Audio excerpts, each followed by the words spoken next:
come to explain the action, because everything stated in the report so far that we've seen, I'm just working on, like you said, the media is the newspaper reports. So the media, ferocious dogs they are, really.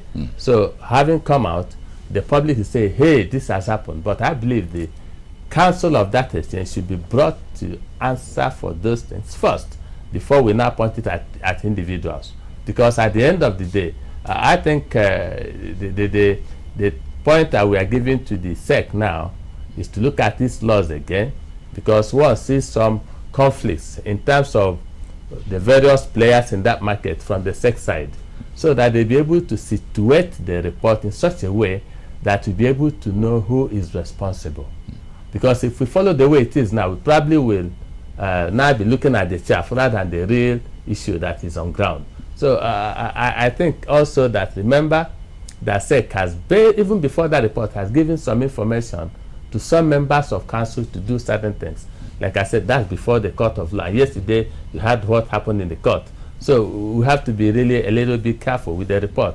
Otherwise, we'll be mixing up things without really going down the deeps to find out something that can protect the market in the future. But as you are trying to guide us into this, things are looking a little bit cloudy, as it were. One tree falling on the other almost on daily basis. The first was the fact that there were petitions written against how the exchange is being run, whether the stock exchange was going insolvent or not. Then the SEC intervened, removing the Okereke and all that. Then the issue of whether the stock exchange needs a new DG or needs a demutualization. Then you come to the productivity bonuses or not for some council members. As you said, those folks, some of them were at the court yesterday to say, look, SEC has no right, the interim administrator, Emmanuel Ekazobo, perhaps has no right to ask us to refund this money. The report is that some other council members are returning some of these funds that were allegedly shared for whatever purposes. And how do the auditors classify them? Then you now have the leaked forensic KPMG report to the media.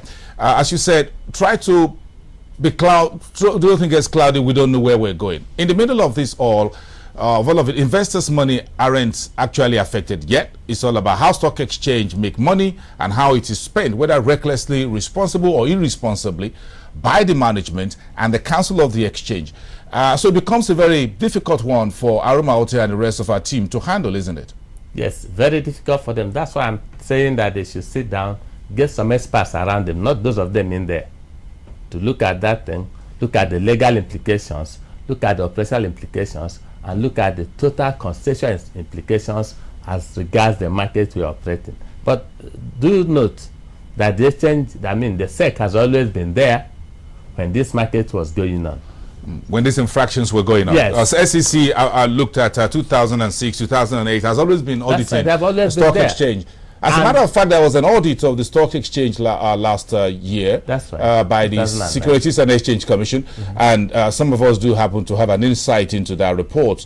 The final report of the SEC last year stated that the internal control mechanism and the books of accounts of the stock exchange were okay and perfect. That was what the report said. What I'm saying, that they have always been there. They have their surveillance unit always in the market.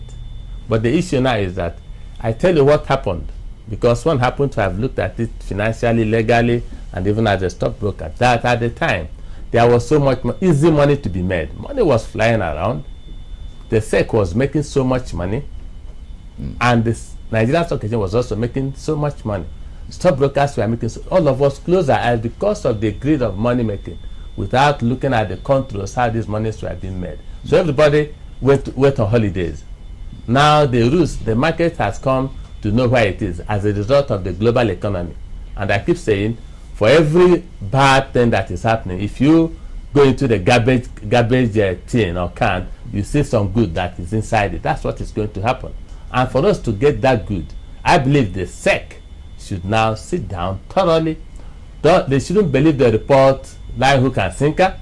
They should look at it thoroughly, so that they be also, as they are doing it, they will also try to get the effect of how to really run the market in the future. Because right now the market is suffering as a result of all this. I was just about to ask the question: how do we trade? How are investors and you traders trading this news cycle? That's currently one good news today, two bad news tomorrow. That's the way we've been running since last year. You are right, and that's dangerous for the market.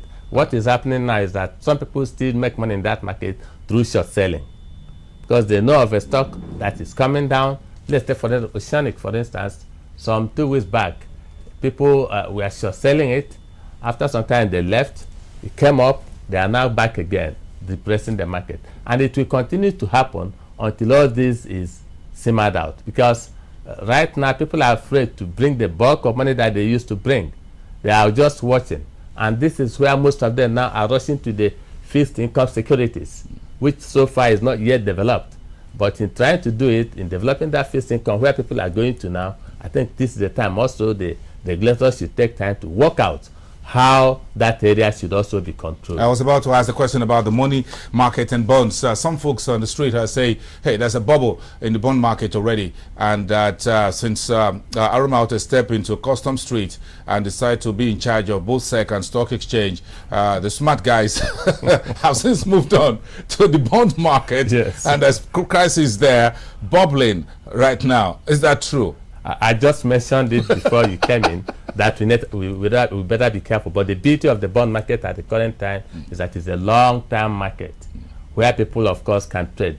The volume required is quite large for you to go in there. That is what is causing some stability at the moment, but it's going to be broken open.